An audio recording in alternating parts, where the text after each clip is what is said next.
The Apple Watch Series 5, a small step towards a more perfect smartwatch.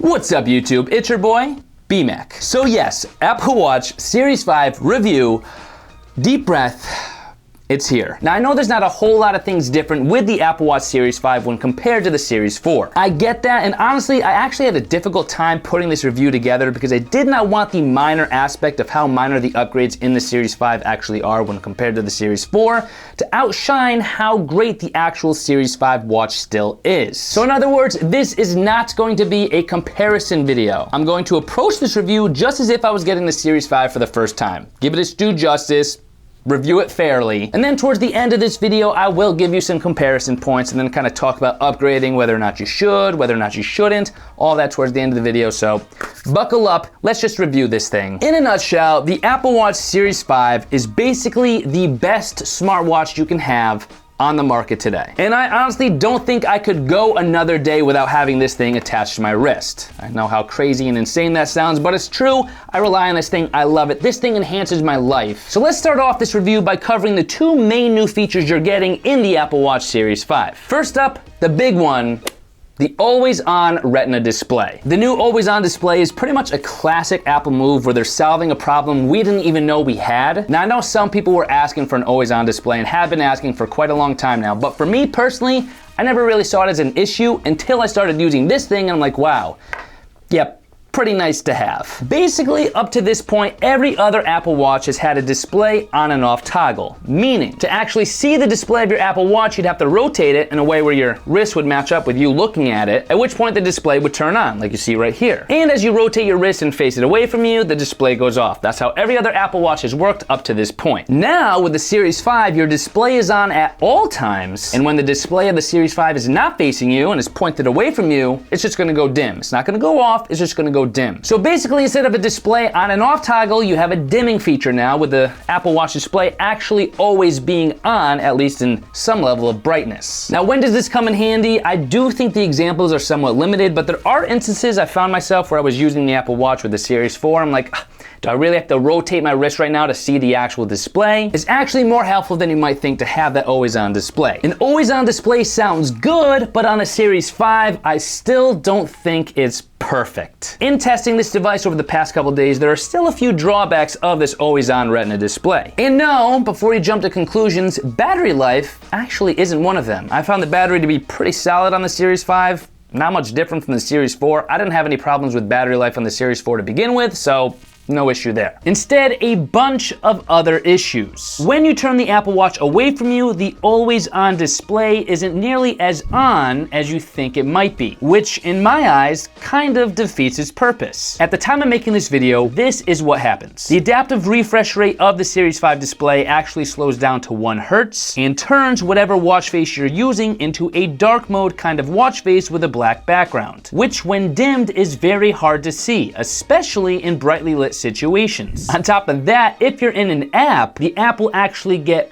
blurred with the only thing you could see being the time. And notifications won't pop up. You'll still have to rotate and or raise your wrist just to see the notifications. Which means no, you will not be able to interact with your Apple Watch when it's facing away from you. Now granted, most of this is for privacy reasons, but there's no way to disable any of this, at least not right now. So I am finding myself still rotating my wrist or tapping on the display to wake up that display to actually see it, like I was doing on the other non-always-on Apple Watch displays. Again, it's kind of defeating the purpose, and that's not why we want an always-on display. We want an always-on display so the display is always on and so we can easily see our display at all times, right? Isn't that kind of like the reason for it? So the always-on display of the Apple Watch Series 5, a cool feature, a feature we could definitely use and appreciate, but probably not what I would call perfect just yet. A step in the right direction of solving a problem, like I said earlier, we didn't even know we had, but still some work to be done. In addition to the always-on display, we now have a built-in compass in the Series 5. You get longitude, latitude, incline, elevation, and of course, what direction you're facing to the degree. All available right on your wrist within the Compass app that you could get for your Apple Watch Series 5. And I gotta admit, the Compass app works flawlessly, it works seamlessly, smoothly. I really can't be too critical of the actual Compass app. It does exactly what it's supposed to do,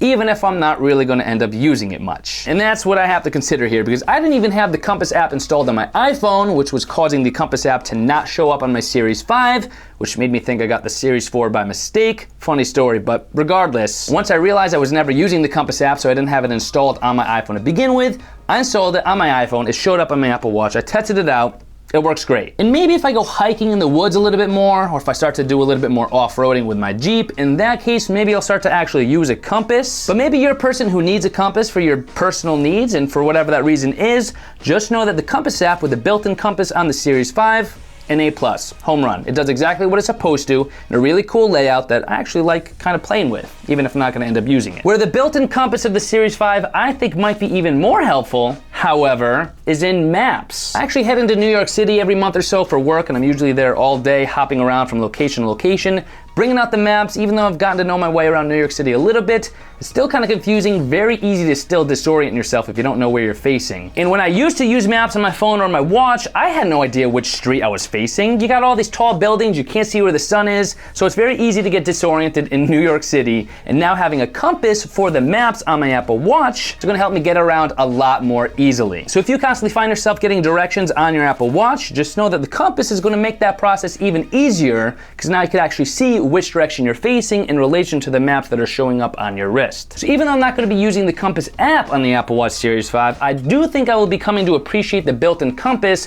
when it comes to situations like using the built-in compass for maps. So those are the two big features. In addition to the two big features, we have a couple minor features I want to talk about. On the Apple Watch Series 5, you have a couple new finishes to choose from. You get a beautiful new titanium finish in addition to the ceramic finish that somehow went missing on the Series 4. And I have to admit that space black titanium finish on the Series 5 looks so darn good. I'm not really a ceramic fan, but that titanium finish with the space black, it got me thinking. I do think the space black titanium finish looks better than the space gray aluminum finish I have right here. But when I thought about it twice, I still cannot justify wearing an $850 watch to the gym where I'm tossing around weights, or heading into the woods to hike and climb over rocks. $850 watch, both of those situations, probably not a good mix. Believe me, I've broken an Apple Watch before, I've been there. So for now, because of the way I use the Apple Watch, because of the locations and situations I'm using it most in, I still get the aluminum every single year. Who knows, maybe that'll change once I hit 1 million subs, but for now, I'm going with aluminum still, and it still looks and feels great, especially considering the price difference. And then last, but certainly not least, in the Series 5, we're actually getting a storage size bump. You'll now get 32 gigs of local storage on the Series 5, which is twice that of the Series 4, and quadruple that of the GPS-only version of the Series 3. And why does local storage matter? Well, personally, I think local storage on the Apple Watch really matters most when you're talking about local music storage. Let's be honest, you're not gonna download 32 gigs worth of apps on your Apple Watch. It's not gonna happen.